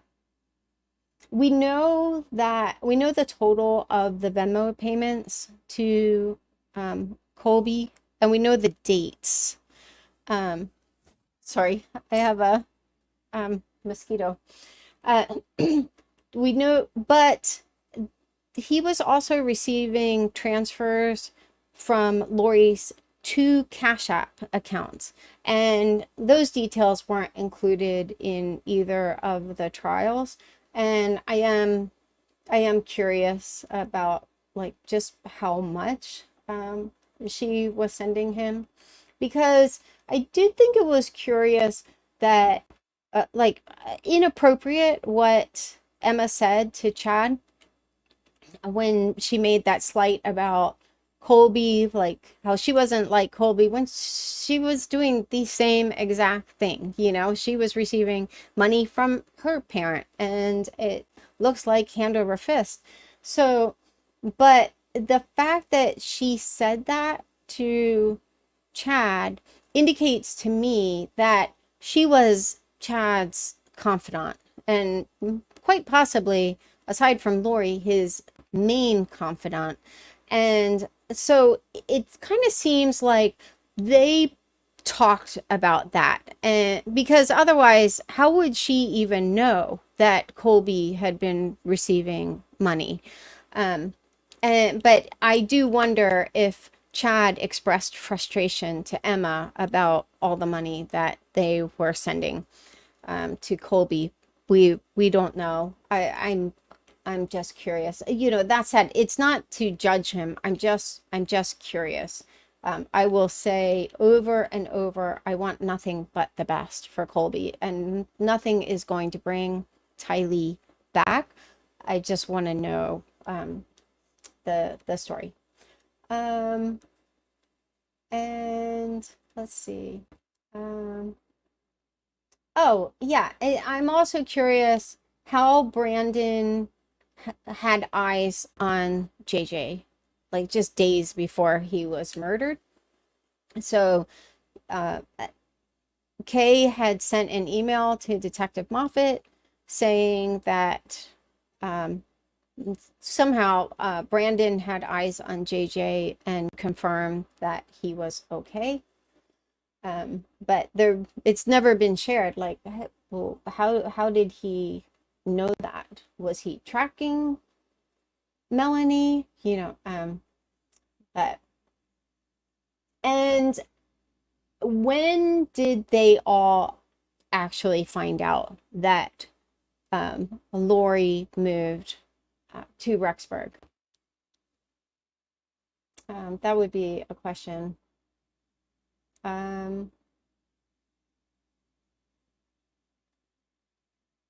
Oh, I'm also curious why Alex transferred money to Zulema the day he missed Brandon. He shot at Brandon but missed. Was he returning money because he missed? Was Zulema running interference? Was she like, was someone transferring money to her and then she transferred it to him, but then he had to repay? I don't know, but it's a very strange detail. Also, according to the Gilbert police report, it said that there was evidence that Chad Daybell was the facilitator of the October 9th, the attempted shooting. That Chad was the facilitator and Alex was the shooter. And maybe I missed it or I didn't hear about it, but I'm curious what evidence that they had that Chad actually facilitated this. Like, did they have a text message, from Chad to Alex? Like, what was that? I was kind of expecting, that detail to be summed up in the trial, and to my knowledge, it wasn't. Okay, I'm also this is really mystifying. Okay, so this is going to be a little involved, but on on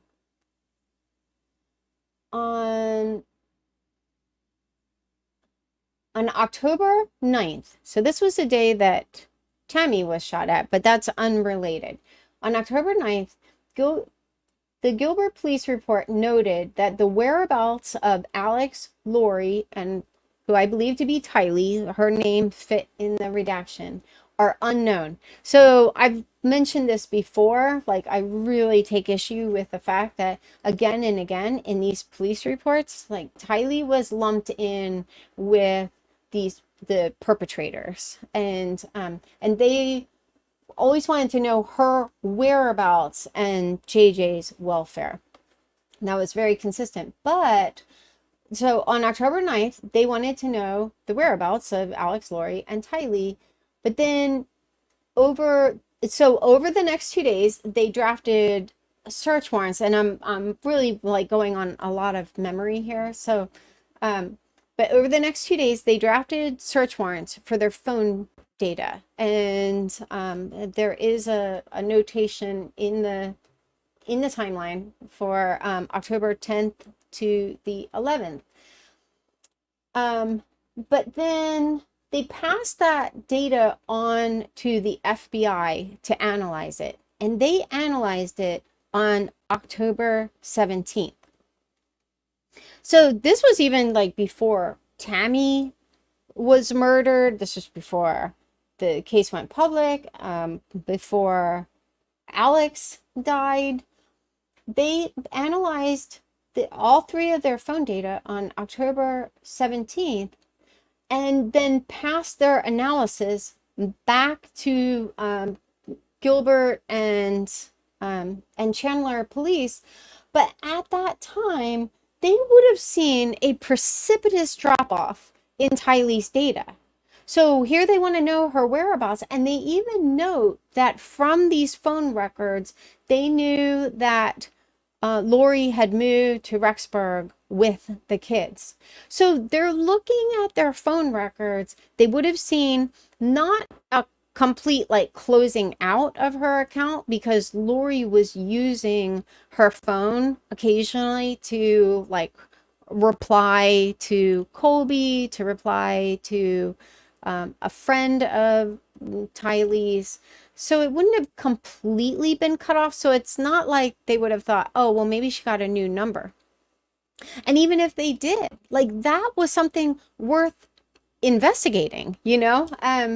But yeah, and then they wanted to know the whereabouts of the Jeep. So they wanted to know where Tylee was and where the Jeep was, because Tylee was the primary driver of the Jeep. Then they call Rexburg police, Detective Hermosillo, now he's Lieutenant Hermosillo, went and found the Jeep, and Gilbert's like, cool, we'll fly out there and get the Jeep and get the data that we need from the Jeep. And suddenly no one cared about where Tylee was. And, you know, so they didn't care about like her whereabouts or why there was this precipitous drop off in her data. I mean, she was a 17-year-old teenager. You know, why? Well, if they thought she was alive, she would have been 17 at that time in October. And no one questioned why this teenager wasn't texting, wasn't calling. Excuse me. So, yeah. And then they go to the apartment. They get the Jeep. The Jeep is seized. Nobody follows up with Rexburg police. Like, this teenager doesn't call the police, doesn't call anywhere saying, excuse me, who has my Jeep? Why was my Jeep taken? So this teenager whose phone data dropped off and, you know, who now doesn't have a Jeep, she's okay with this.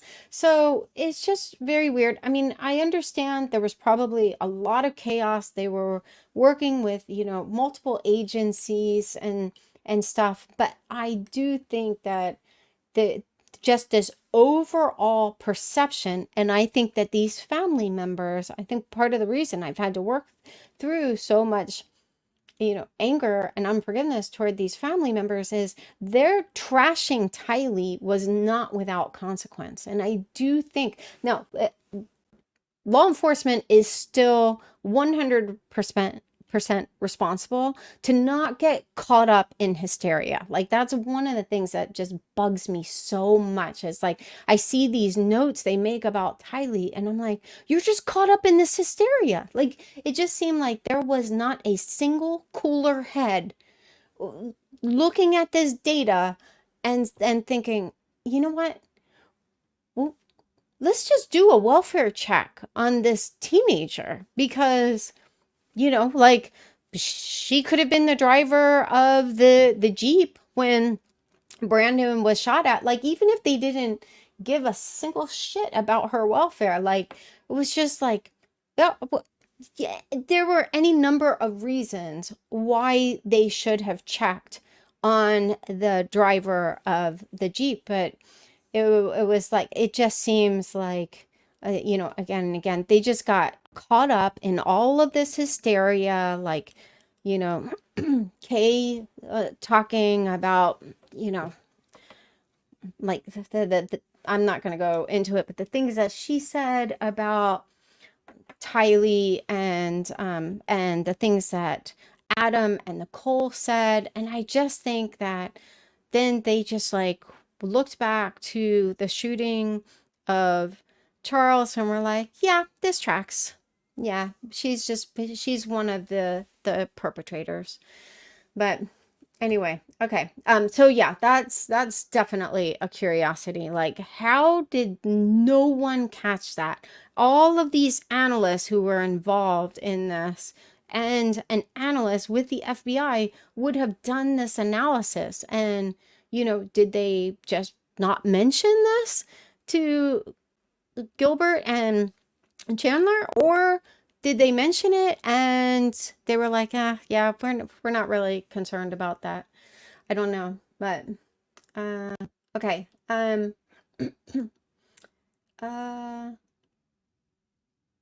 and yeah, I'm also curious if anyone but JJ's school ever reached out to CPS. There is no record. I know that Larry said that after after something, um, they started worrying, and they made multiple calls to Child Protection Services. There is no evidence of that. At that point, it would have been too late anyway, because I think that was after the welfare check. But yeah, I am curious, like, if anyone ever made a report to CPS, because there is a possibility that someone made a report, but we just don't know about it. But it is unusual that, you had two kids who were in a home where a parent, slash step parent, was shot and killed, and no one called CPS. I mean, except for JJ's school, and that was after they found out that Charles had been shot, because I think Lori told him he died of a heart attack. But so JJ's school was all over this. They called CPS twice, but as far as I can tell, no one else did. But I am curious if anyone else did. Oh, this is a minor note, but Melanie Gibb told Lori, let me pull this up. Yeah, there was a text message from Melanie Gibb on October 30th that just said, call me and it's important. And this was to Lori. So at this point, they had gotten a lot more savvy about what they put in writing. But I am curious, like, I'll probably never know, but what did Melanie find out on October 30th that was so important, but sketch enough that she couldn't put in writing? Um, and at that time, at the end of October, according to Jess, Brandon Boudreaux's friend, Melanie, now Pawlowski, then Boudreaux, and Alex were running surveillance on Brandon's friends and neighbors in October. And this would have been like after, like, they flew, well, no, they flew to Phoenix on October 31st. So yeah, so I don't know. I don't know if Melanie was, well, because Jess had also said that Melanie had knocked on a neighbor's door to ask where Brandon had gone. So I don't know if Melanie had some reconnaissance information or what, but it's kind of a minor point. But I'm also curious, excuse me, if Chad and Lori have been excommunicated. Um, and oh yeah, and why did Melanie call Zulema a murderer? Because in her interview with Gilbert, no, it was in Gilbert, but it was with Rexburg Police. She was talking, she was trying to make herself out to be like a victim who barely escaped with her own life. And she said something to the effect of, because, I'm living around the corner from murderers, and the people who lived around the corner were Alex and Zulema. So I thought it was very interesting that, I don't think it's a stretch to think that the murderers she was talking about were Alex and Zulema. But um, uh, yeah. Anyway, so I'm also curious why Alex took Zulema's last name. I suspect he thought it would help him with his sex tourism that he did. I think he went to Colombia. Um, yeah, because I think Zulema was from Chile and he went to, yeah, he would go to Colombia. So maybe he thought that having a Hispanic last name would help. He certainly didn't think that it would keep the police off of his tail. But uh, yeah. So yeah, those are my outstanding questions. I'm sure there are more, but uh, okay. I'll see about answering two more questions and then I'll call it a night. Um,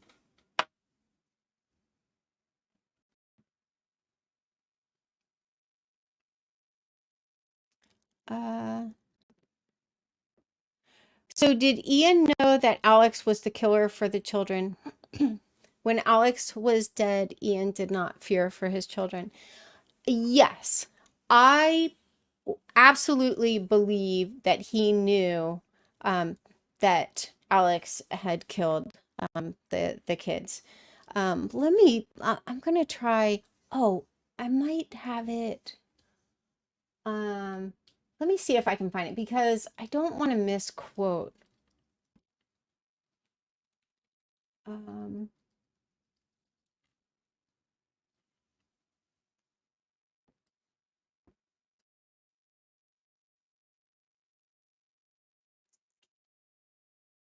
Dang. Um,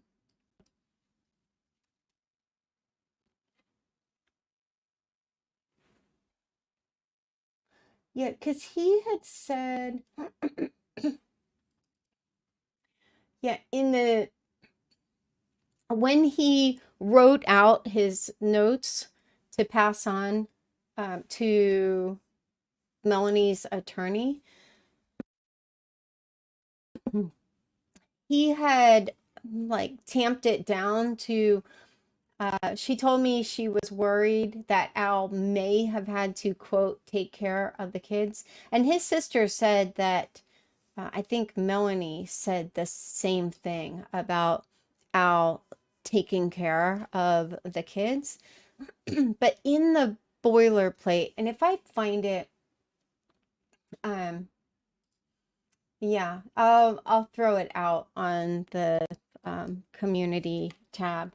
But I think it's now called the post tab. But yeah, it's it, it was definitely it, it was worded much stronger in the boilerplate.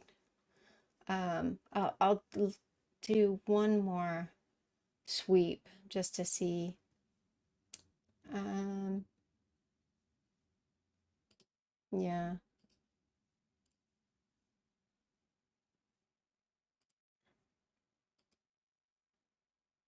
No, I can't find it. I'll find it. Okay. Um, one more question. Aunt Clara asked, are FOIA requests done on a form or written as a letter requesting what you're seeking? There's a form. Anyone can fill it out. Anyone can request the FOIA documents, but mm, you have to pay for them. So these ones that are really long, like these dumps, I mean, they include the police reports. There were also like audio files, and there was a supplementary file with pictures from the from Charles' shooting and stuff. So they get pretty pricey. Um, Love My Puppies asks, where do you think Alex obtained the money he left to Zulema? I don't think that money was from Alex. I talked about it earlier in the live, but I strongly suspect that when Chad and Lori flew into into Phoenix, I combined Arizona and Phoenix, um, but they met with Zulema, and it's weird because they were just coming back from their honeymoon, and Zulema was annoying. Like, they kept ghosting her because she would just pummel them with all these text messages. So I can't imagine that they were like, you know who we really want to meet with? It's not Colby or Melanie or someone like we really, deeply care about. It's Zulema. So I strongly suspect that they were the ones who gave her the bag, and I think that Lori threw in the scissors. I suspect that's how Zulema got the scissors that she talked about that Lori gave her.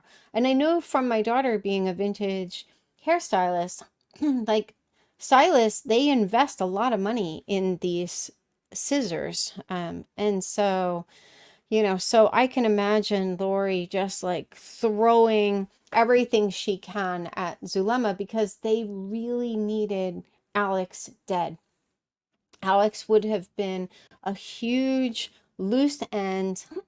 And I talked about this, I think, in the last live, or no, I posted a video like that. Gilbert Police said that they put up um, cameras on the light poles in front of these different friends and family members' homes to monitor them, and that they had 24/7 surveillance on Zulema and Alex. Now, they only made a couple of notes in the police report.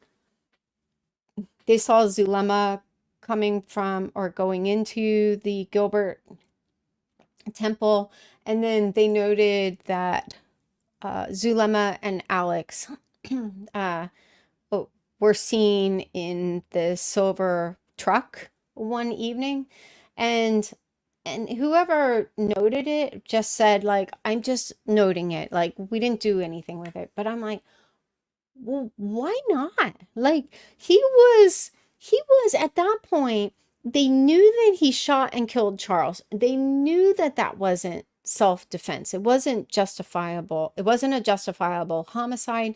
They knew that both he and Lori had lied um, about different details. He said that he didn't talk to Lori, that he only called 911. That proved to be false. Their stories didn't match, even on where Lori and the kids were when Charles was shot. Lori puts herself and the kids at the house. The kids were outside, supposedly. I don't believe that. I believe both of them were sleeping when Charles was shot, and Alex used a suppressor. But um, but she at least puts herself and the kids at the house. Alex was like, oh no, they had already left to take JJ to school. So they knew that like their whole case for this being a justifiable homicide, self-defense, they knew that wasn't true. So they had probable cause to pick Alex up for that. Then there's this ongoing question if Alex was a prohibited possessor. So now, um, uh, Detective Moffat said he wasn't prohibited, but someone from the FBI, an analyst with the FBI, actually called Travis County in Texas to ask, and the woman said that he would not have been allowed to carry a firearm unless his record had been expunged. So she said the fact that you see this assault on his record indicates his record wasn't expunged. And she said, and usually there's even an additional note that the person had their carry rights, possessor rights, whatever it's called, reinstated. None of that is the case. So here the FBI did their due diligence, reach out to Travis County, but then we're just supposed to take Detective Moffat's word for it that he really was allowed to have all of these guns. And, and I suspect that part of the reason everyone's willing to go with that story, and I could be totally wrong, because I might be putting too much trust in the FBI analyst who actually noted the steps she took. Like, no one else has disclosed what steps did you take to find out that he was allowed to carry. So anyway, but I suspect it's pretty convenient to say no, he was allowed to have firearms, because if he hadn't been, that would have been one more reason they could have picked him up. So that's a question mark. Could they have arrested him and at least held him on the firearms charges, because he left a bunch of them at the apartment. Then they also know that I think by that point they already had him on surveillance. I don't know when they got the surveillance records, but they knew that he was driving the Jeep when Brandon was shot at, and he also matched the description of two witnesses who said they saw an older gentleman. I think one even said he was bald, sitting in the driver's seat of the truck the morning that Brandon was shot at. So, but they have him on camera in like this one small town in Arizona. Yeah, I'm not sure of the name of the town. It doesn't matter. But so they knew that he was the one who shot at Brandon, and Brandon had indicated he thought that it was Alex, and then he was a person of interest in Tammy's death, and so like all of these different things, and a person of interest in the missing kids, so like there were all these, I don't know, reasons that they should have arrested him, and they just monitored him and didn't do anything. Like that is actually one of the most baffling details. Like, why were you surveilling him? Like at least like with Detective Hermosillo, now Lieutenant Hermosillo, like he was doing surveillance for a specific purpose. He was, trying to find the Jeep and surveilling Melanie Pawlowski, but it's like, well, what were they surveilling Alex for? And if they had arrested him, he could have turned state's witness, because at that point he was pretty ripe to turn state's witness, because Lori and Chad had ghosted him. Like, he sent Chad a text as like Ray Romano, and the FOIA docs say that Chad didn't reply, and I put very little stock in anything Zulma says, but she said that that Alex said something about like them ghosting him. So I'm sure that would have been very, very painful for him. Like, here he's been their hitman doing all of these terrible things, and then they run off and get married, and they want nothing to do with him after that. So yeah, that's anyway. Okay, well, if there are more questions, I'll pick them back up at the next Q&A. Thank you for all of the really good questions, and I'll see you again hopefully in 2 weeks. Good night.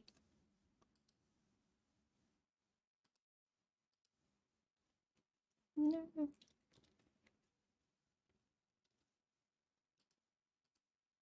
I said good night. I can't find it. There we go.